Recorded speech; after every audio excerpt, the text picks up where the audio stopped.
Hello બાળ દોસ્તો, આજે આપણે અધ્યયન સંપુટ ગુજરાતી ધોરણ 1 દ્વિતીય સત્ર આપણે પાઠ ચાલે છે છઠ્ઠો અજબ નગર, જેનો આપણે આ બીજો વિડીયો છે તેમાં આપણે ચાલુ કરશું. હવે ચાલો, આગળ આપેલું છે ચિત્રના નામ શોધો અને લખો. અહીંયા આપણને એક બોક્સ આપેલું છે, અક્ષર લખેલું, તેમાંથી આપણે શબ્દ શોધવાના છે અને લખવાના છે. તો અહીંયા આપણને ઘર દોરેલું આપેલું છે, એટલે આપણે આમાં ઘર શોધવાનું છે. ક્યાં લખેલું છે? તો અહીંયા લખેલું છે. આ રીતે અહીંયા બોક્સ બનાવવાનું છે અને પછી અહીંયા ઘર એવી રીતે લખવાનું છે. પછી આપણને ઘડિયાળ દોરેલી આપેલી છે, તો આમાંથી તમારે ઘડિયાળ શોધવાની છે કે ક્યાં લખેલું છે. તો અહીંયા લખેલું છે ઘડિયાળ, તો અહીંયા લખવાનું છે ઘડિયાળ. પછી આપણને નળનું ચિત્ર આપેલું છે, તો તમારે આમાંથી નળ ક્યાં લખેલું છે એ શોધવાનું. તો અહીંયા લખેલું છે નળ, પછી અહીંયા લખવાનું છે નળ. ત્યારબાદ પગનું ચિત્ર આપેલું છે, તો આમાં તમારે પગ ક્યાં લખેલું છે કે પહેલી લાઈનમાં છે પગ, પછી અહીંયા લખવાનું છે પગ. ચિત્રની સામે તેનું નામ લખવાનું છે. પછી આ શેનું ચિત્ર છે કે નખનું, તો અહીંયા નખ ક્યાં લખેલું છે? તો અહીંયા નખ. પછી અહીંયા બોક્સ બનાવવાનું છે, પછી અહીંયા લખવાનું છે નખ. ત્યારબાદ ઈયળનું ચિત્ર આપેલું છે, તો ઈયળ ક્યાં લખેલું છે? તો અહીંયા આપણને તે બોક્સ આપેલું છે ઈયળ, પછી અહીંયા લખવાનું છે ઈયળ. પછી ફૂલનું ચિત્ર છે, તો ફૂલ ક્યાં લખેલું છે? છેલ્લી લાઈનમાં જો ફૂલ, પછી અહીંયા લખવાનું છે ફૂલ.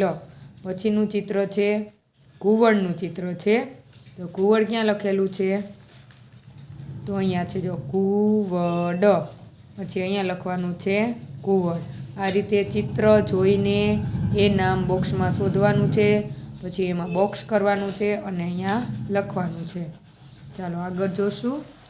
આગળ આપણને આપેલું છે કાનો, પછી હસવાય, દીર્ઘાય, હસવાવાળું અને દીર્ઘાવાળું મૂકી વાક્યો ફરીથી લખો.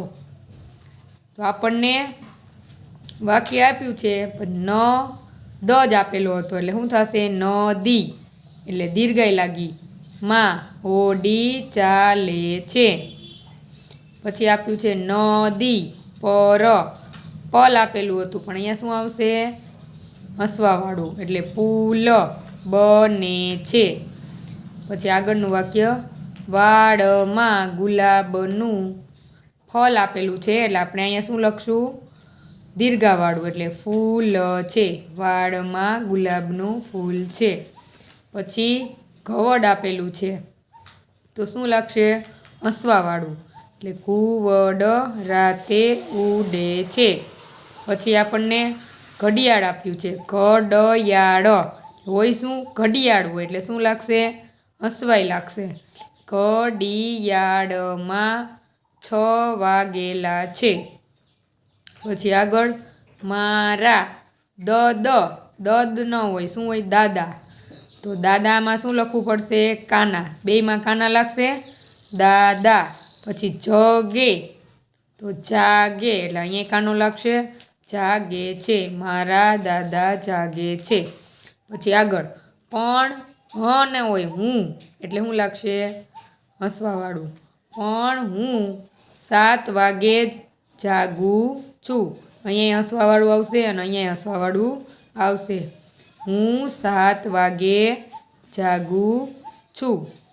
ચાલો આગળ ફૂટર આપેલું છે આપણને, કે ખાલી આપણને વાંચવાનું કહે છે કે વાંચો. નદી, પુલ, ઘડિયાળ અને ફૂલ, શબ્દ ખાલી વાંચવાના છે. ચાલો આગળ આપણને આપેલું છે મોટેથી વાંચો અને લખો. તો આ જે આપણને આપેલા છે ને વાક્ય, એ વાંચતા વાંચતા ફરીથી અહીંયા લખવાના છે. ઝાંઝર, ઝાંઝર ઝણકે છે. ઝીલનું ઝાંઝર ઝણકે છે. ઝીલનું ઝાંઝર ઝણક ઝણક ઝણકે છે. એ જ અહીંયા લખવાનું છે. પછી આગળ આપેલું છે હળ, રમેશ હળ હાકે છે, રમેશ વાડીમાં હળ હાકે છે, રમેશ વાડીમાં હળવે હળવે હળ હાકે છે. આ જ વાક્ય ફરીથી સામે લખવાના છે. ચાલો આગળ છે આ વાંચો અને લખો. આ પણ આપણે વાંચતું જવાનું છે અને લખતું જવાનું છે. એમાં જો આપણને એક એક શબ્દ લખીને આપેલો છે, તો બાકીના આપણે લખવાના છે. પહેલું આપેલું છે આ ઝાડ છે, તો અહીંયા આ આપેલો છે એ પાછળ તમારે લખવાનું છે ઝાડ છે. પછી છે ઝાડની પાસે ઘર છે, તો અહીંયા આપેલું છે ઝાડની, પછી તમારે લખવાનું છે પાસે ઘર છે. પછી આગળ આપેલું છે ઘરમાં જીનલ રહે છે, તો અહીંયા આપણને ઘરમાં આપેલું છે, પછી લખવાનું છે જીનલ રહે છે. પછી આગળ જીનલના પગમાં ઝાંઝરી છે, તો અહીંયા આપ્યું છે જી જ આપ્યું છે ખાલી, બાકીનું આપણે લખવાનું જીનલના પગમાં ઝાંઝરી છે. પછી આગળ ઝાંઝરી ઝણ ઝણ કરે છે, એટલે અહીંયા આપણને ખાલી ઝા આપ્યો છે, તો આપણે આખું લખવાનું ઝાંઝરી ઝણ ઝણ કરે છે. ચાલો આગળ ફૂટર આપેલું છે કે સુધારો. જો આપણને આડા હવડા અક્ષર આપેલા છે જે આપણે સરખા બનાવીને શબ્દ લખવાનો છે, એટલે પાછળથી વાંચશું ને એટલે સરખો બની જશે. ચણક, ચણક, તો બંને ખાલી જગ્યામાં લખવાનું છે. પછી આપણે આના વાક્ય જે આગળ આપેલા છે કે જીનલ હિંચકે ઝૂલે છે, તો અહીંયા આપણે આગળ આપણને વાક્ય આપેલું છે જી જ આપ્યો છે, એટલે જીનલ હિંચકે ઝૂલે છે. પછી પાછું આપણને વાક્ય વાંચશું આપણે કે મમ્મી કપડાં ગોઠવે છે, તો આગળ આપણને કયું વાક્ય આપેલું છે, તો મમ્મી આપેલું છે, પછીનું લખવાનું કપડાં ગોઠવે છે. પછી આગળ આપેલું છે ઉંદર ઊન કાપે છે, તો આગળ ઉ આપેલો છે, પછી લખવાનું ઉંદર ઊન કાપે છે. પછી આગળનું વાક્ય છે જીનલ ઉંદર પકડે છે, તો અહીંયા આપણને ઝી આપ્યો છે, પછી જીનલ ઉંદર પકડે છે. પછી પાછું આગળનું વાક્ય છે ઉંદર દરમાં જાય છે, અહીંયા ખાલી ઉ આપ્યો છે, પછી આપણે લખવાનું ઉંદર દરમાં જાય છે. આ રીતે વાંચતા વાંચતા વાક્યો લખવાના છે. ચાલો આગળ જોશું કે વાંચીમાર રમત રમો, શબ્દો વાંચી તેને દડો મારી પાડી દો. એટલે આખો વર્ગ જોઈ શકે તે રીતે 4 શબ્દ પત્તા એક હરોળમાં ઊભા ગોઠવો. જેમ કે ઘડિયાળ, ઘોડિયાળ, ઘોડિયાળી, ઘોડિયાળ અને ઘોડિયાળી, આવી રીતના 4 શબ્દ બનાવવાના છે. પછી શું કહે છે એક વિદ્યાર્થીને આગળ બોલાવી દડો આપો. વિદ્યાર્થીને બધા શબ્દ ધ્યાનથી જોઈ લેવા કહો. વિદ્યાર્થી જોઈ લે પછી તમે કહેશો ઘડિયાળ, ત્યારે વિદ્યાર્થીએ ઘડિયાળ લખેલા શબ્દ પત્તા પર દડો મારવાનો થશે. વર્ગના બાકીના વિદ્યાર્થીને દડો મારનાર વિદ્યાર્થીને શબ્દ ઓળખવામાં મદદ કરવા કહો. આવી રીતે શબ્દો બદલીને રમત રમાડો. એટલે તમારે આમાં સાચો શબ્દ શોધીને દડો મારવાનો છે. ચાલો આગળ જોશું કે જ, હ, ઘ, અડ, ઉ, નાનો ઉ, મોટો ઉ, હસવાવાળું, દીર્ઘાવાળું આધારિત શબ્દો અને વાક્યો સાંભળીને લખો. તો 6 શબ્દ અને 4 વાક્યોનું શ્રુત લેખન કરાવો. ચાલો આપણે 6 શબ્દ પહેલાં લખી લઈએ. પેલો છે ઝાડ, જ ઉપરથી, પછી હ ઉપરથી હળ, પછી ઘ ઉપરથી ઘર, પછી અડ ઉપરથી નળ, પછી ઉ ઉપરથી ઉંદર અને મોટા ઉ ઉપરથી ઊન. થઈ ગયું. પછી વાક્ય લખવાના છે કે ઝાડની પાસે ઘર છે. બીજું વાક્ય આપણે ઘરમાં રહીએ છીએ. ત્રીજું ઉંદર દરમાં જાય છે. ચોથું રમેશ વાડીમાં હળ હાંકે છે. ચાલો આગળ આપણને ફૂટર આપેલું છે કે સાચું શું છે, ઉંદર હોય કે ઉંધર હોય? શું હોય સાચું? તો ઉંદર હોય. તો અહીંયા લખવાનું છે સાચું ઉંદર. ચાલો આગળ છે કે અક્ષરવાળું ચિત્ર દોરો. વિદ્યાર્થીઓ જે તે અક્ષરના આધારે તેમની પસંદનું ચિત્ર દોરી શકે તેવી સમજ આપો. જેમ કે ઘ, તો ઘ માટે ઘર, ઘડિયાળ દોરી શકાય.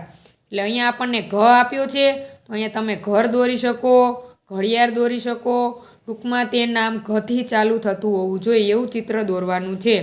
પછી અહીંયા ઝ, તો તમે ઝબલું દોરી શકો અહીંયા. પછી હ, તો અહીંયા હળ દોરી શકો તમે. પછી અળ, તો અહીંયા તમે નળ દોરી શકો. એ અક્ષર એમાં આવી જવો જોઈએ એવું ચિત્ર અહીંયા દોરવાનું છે. ચાલો આગળ જોઈએ. બંને બાજુથી વાંચો અને તેમાં શું નવાઈ છે તે કહો. ચાલો આપણે આગળ પહેલાં વાંચશું કે એમાં નવાઈ શું છે આપણે શોધવાની છે. ન મ ન, આપણે આગળથી વાંચીએ એટલે શું વંચાય? ન મ ન. પછી પાછું ઉલટું વાંચીશું તો શું વંચાય છે જોશું આપણે. ન મ ન, તો બંને સાઈડથી સરખું જ વંચાય છે. ડા લ ડા, ડા લ ડા.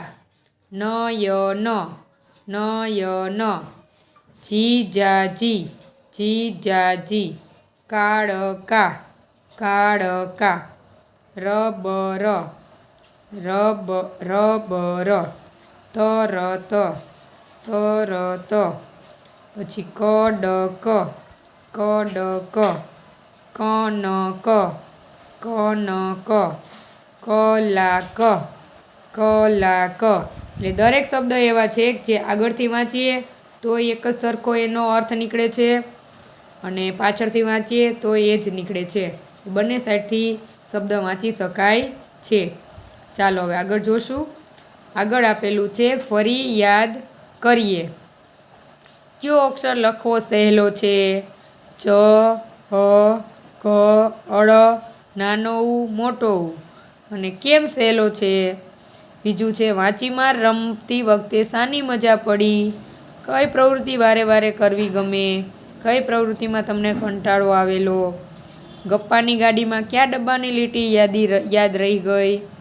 કયો અક્ષર શીખવામાં અઘરો લાગ્યો? કઈ પ્રવૃત્તિમાં તમને સૌથી વધુ હસવું આવ્યું? કોણ ગુમ થયું? પ્રવૃત્તિમાં કોને તરત ખબર પડી જતી હતી? તમારા મિત્રોએ કેવા કેવા ગપ્પા માર્યા હતા? તો આવું આપણે આ એકમમાં શીખ્યા. ચાલો આગળ જોશું. આગળ આપણને ફૂટર છે કે વાંચો. તો આપણને જે વાક્ય આપેલું છે ને એ વાક્ય પણ પહેલાં શબ્દો જેવું જ છે. જો, લીમડી ગામે ગાડી મળી. હવે આપણે પાછળથી વાંચશું. લીમડી ગામે ગાડી મળી. એટલે આ વાક્ય આપણે બે સાઈડથી વાંચીએ ને એટલે સરખું જ બને છે. ચાલો આગળ જોઈએ. આગળ આપણને એક જોક્સ આપેલો છે હસહસાટ. જો કનુ, આ ટીવી કેટલાનું છે? તો મનુએ કીધું 20,000નું. પછી પાછું કનુએ પૂછ્યું, અરે આ તો બહુ મોંઘું કહેવાય. એવી તે શી ખાસિયત છે આ ટીવીમાં? મનુ, આ ટીવી લાઇટ ગયા પછી ઓટોમેટિક બંધ થઈ જાય છે. કનુ, અરે વાહ, તો પેક કરી દો. સમજાણું તમને? ચાલો આગળ જોઈએ. ચાલો આપણું એકમ અહીંયા પૂરો થાય છે. નીચે આપણને ફૂટર આપેલું છે કે વાંચો. ટીવીમાં વીટી. તો આ આપણે ઉલટું વાંચશું ને તો એ જ રીતે વંચાશે. ટીવીમાં વીટી. સમજાણું? એટલે આગળ પાછળ વાંચતા એક સરખું જ વંચાય છે.